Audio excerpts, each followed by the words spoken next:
Well, it is a major interstate running through our area, 10 counties in our area. I-76, the Pennsylvania Turnpike, everybody knows it well, and it's a road you really don't want to be on today. Yeah, crews are out there keeping the highway clear. For an update on the response, we're going to check in with the Turnpike's Chief Operating Officer, Craig Shuey. And Craig, thanks so much for your time.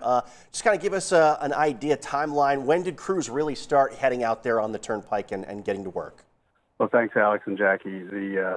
The work that goes into starting for a storm starts days before the snow starts flying, as people are ensuring that our equipment is ready, that we have all the supplies in place, the routes are insured, and that the plows and other pieces of equipment are ready to use. And they go right from that into the action that you're seeing out on the roadways now, which is plowing, salting, cindering the roadway, ensuring that there's traction for the people driving across Pennsylvania today. And as you guys have mentioned in your broadcast earlier, no one's out right now that doesn't need to be. That's a great thing. We're very happy and thankful that most people are staying off the road so that the folks who are doing the work they need to do can get it done. This is a storm that's white, has the roadway white from the Ohio line to the New Jersey line and all the way up to Scranton. So at this point, have there been any major issues or closures that you guys have had to deal with or put into place? Blessedly, no. And we're knocking on all the wood we can find to make sure that continues. A few accidents here and there, but if this storm had come through during the week or at a different time where traffic was heavier, we'd probably see 10 or 12 times the number of crashes we've had today. And all the ones we've had so far have been thankfully minor. And I think a lot of people are remembering not too long ago a long backup on the Turnpike during the 2016 blizzard.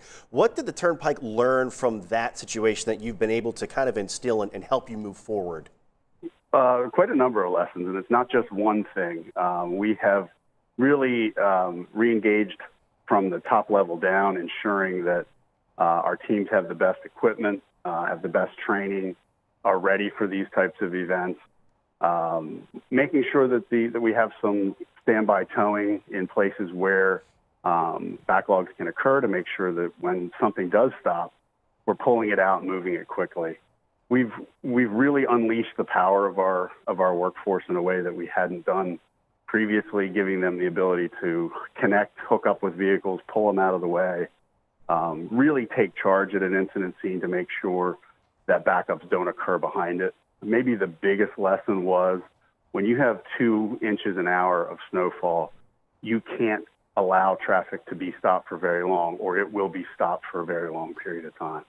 When we're seeing the roadway cleared now, it's almost instantly white again after the plow trains have run through because it's coming down so fast. And when you're stuck in that, the snow piles up around you and you just can't move. Yeah, and it doesn't matter what you're driving at that point. If you think you're safe in that one, that snow's coming at 2 inches an hour. That's hard for anyone. And I do want to touch back on one other thing that maybe you guys have learned here. So I know after you guys had the issues in 2016 of a lot of vehicles being stuck and some for extended hours, you started implementing emergency kits. Kind of talk about how that has changed the approach to these storms. Well, it gives us some options to help folks when they are stuck. Obviously, goal one is to make sure that they're not in that situation again.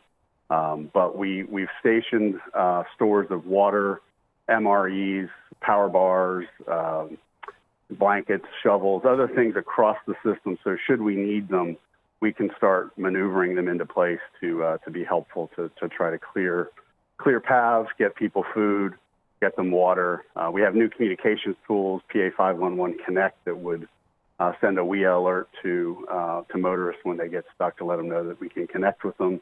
And we've started star 4676, which gives you the ability to check on a backlog and see what's going on. And Craig, you were talking about, the full, strength of your workforce. One of the newest additions is that super plow that we've heard so much about.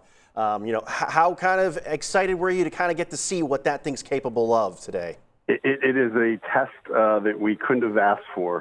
Couldn't ask for a better test for that piece of equipment. It's out in Somerset right now. My director of maintenance has just been in the vehicle. He's sending back some pictures. Pretty good feedback so far. It moves a lot of snow. It's obviously with a with a 12-foot plus wing plow, you're really moving a very large volume of snow. And in Somerset, that's what we need out there. Yeah, I mean, Craig, we're going to have to ask you to give us some of that video when you guys get it as well, because I think we need to see that. And I mean, the timing of you guys announcing that and this snowstorm coming, you know, I feel like there might have been something planning with Mother Nature there, but no. Yeah, I mean, we try to buy really big pieces of equipment so that we don't need them. So it didn't work out quite the way we thought it would. Usually you buy the snowblower and it sits for a couple of years, but you guys announced the super plow, and there it is about a week or so later, out and about. It definitely didn't work the way we normally plan it. All right. Well, Craig, thank you so much for giving us all the updates on the Turnpike. Like you had said, knock on wood, at this point, no major problems to report happening on the Pennsylvania Turnpike. And of course, that is the way you would like to keep it. So most people hopefully staying home, heeding all those warnings. But thanks so much for all that information, Craig. All right. Stay home, stay safe. Thanks. Bye-bye.